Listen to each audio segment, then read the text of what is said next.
രാവിലെ തന്നെ കറണ്ട് ഇല്ലെങ്കിൽ അരി ഇറക്കാൻ പറ്റാതെയാണെങ്കിൽ ഇതൊന്ന് ഇങ്ങനെ ഉണ്ടാക്കി കഴിച്ചു നോക്കൂ. വീട്ടിൽ തന്നെയുള്ള 2 ചേരുവകൾ കൊണ്ടാണ് ഇതുണ്ടാക്കുന്നത്. അതിനുവേണ്ടി ഞാൻ 3 കപ്പ് അവലാണ് എടുത്തിട്ടുള്ളത്. അത് വെള്ളത്തിലിട്ട് ഇതുപോലെ കഴുകിയെടുക്കേണ്ടതാണ്. കൂടുതൽ നേരം വെള്ളത്തിലിടാൻ പാടില്ല, അലുത്ത് പോകുന്നത്. ഇനി അതിലോട്ട് 1 കപ്പ് റവ ഇട്ട് കൊടുക്കുക. അതിലോട്ട് തന്നെ കൂടുതൽ പുളിയില്ലാത്ത 1/4 കപ്പ് തൈര് ഒഴിക്കാവുന്നതാണ്.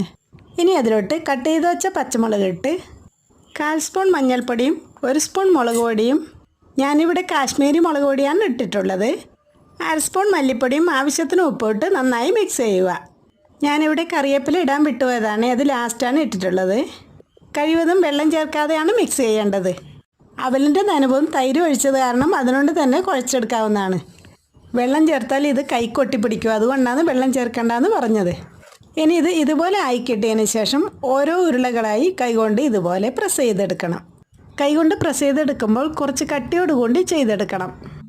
ഇതെല്ലാം ഇതുപോലെ ചെയ്തെടുത്തതിന് ശേഷം ഇനി ഒരു കുക്കറെടുത്ത് അതിലോട്ട് കുറച്ച് വെള്ളം ഒഴിച്ച് റിങ്ങും വെച്ച് അതിൻ്റെ മേലെ ഒരു ചെറിയ പാത്രവും വെച്ച് അതിലോട്ട് ഓരോന്നായി വെച്ച് കൊടുക്കുക. ഇത് കുക്കറിൽ തന്നെ വെക്കണം എന്നില്ല, വേറെ ഏതെങ്കിലും പാത്രത്തിൽ ആവിയിൽ വേവിച്ചെടുക്കാവുന്നതാണ്. ഇനി 2 വിസിൽ വരുന്നവരെ കുക്കർ മൂടി വെക്കുക. അങ്ങനെ 2 വിസിലിന് ശേഷം നന്നായി വെന്ത് കിട്ടി. ഇനി നമുക്ക് ഇതിനാവശ്യമായ മസാല തയ്യാറാക്കാം. അതിനായി ഒരു പാൻ എടുത്ത് അതിലോട്ട് കുറച്ച് കടുകിട്ട് കടുക് പൊട്ടിയതിന് ശേഷം ജീരകം ഇട്ട് അതിലോട്ട് തന്നെ 1/2 സ്പൂൺ മുളക് പൊടിയും 1/2 സ്പൂൺ ഗരം മസാലയും ഇട്ട് ഇതായി കട്ട് ചെയ്ത് മല്ലിച്ചപ്പ് ഇട്ട് ഇളക്കി യോജിപ്പിക്കുക. ഇനി നേരത്തെ ഉണ്ടാക്കി വെച്ച അപ്പം അതിലോട്ടിട്ട് മിക്സ് ചെയ്ത് കൊടുക്കണം.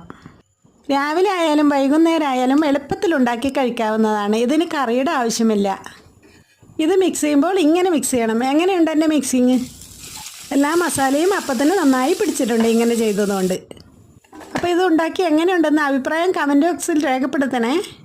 ഇത് രാവിലെ ആയാലും വൈകുന്നേരം ആയാലും ചായക്ക് എളുപ്പത്തിൽ ഉണ്ടാക്കാൻ പറ്റുന്നതാണ്. കറിയും വേണ്ട ഇത് കഴിക്കാൻ. അങ്ങനെ ആവിയിലെ അവലപ്പം റെഡിയായി കിട്ടി. ഈ വീഡിയോ ഇഷ്ടപ്പെട്ടാൽ ചാനൽ സബ്സ്ക്രൈബ് ചെയ്ത് ഒപ്പം ലൈക്ക് ഷെയർ ചെയ്യാൻ മറക്കരുത്.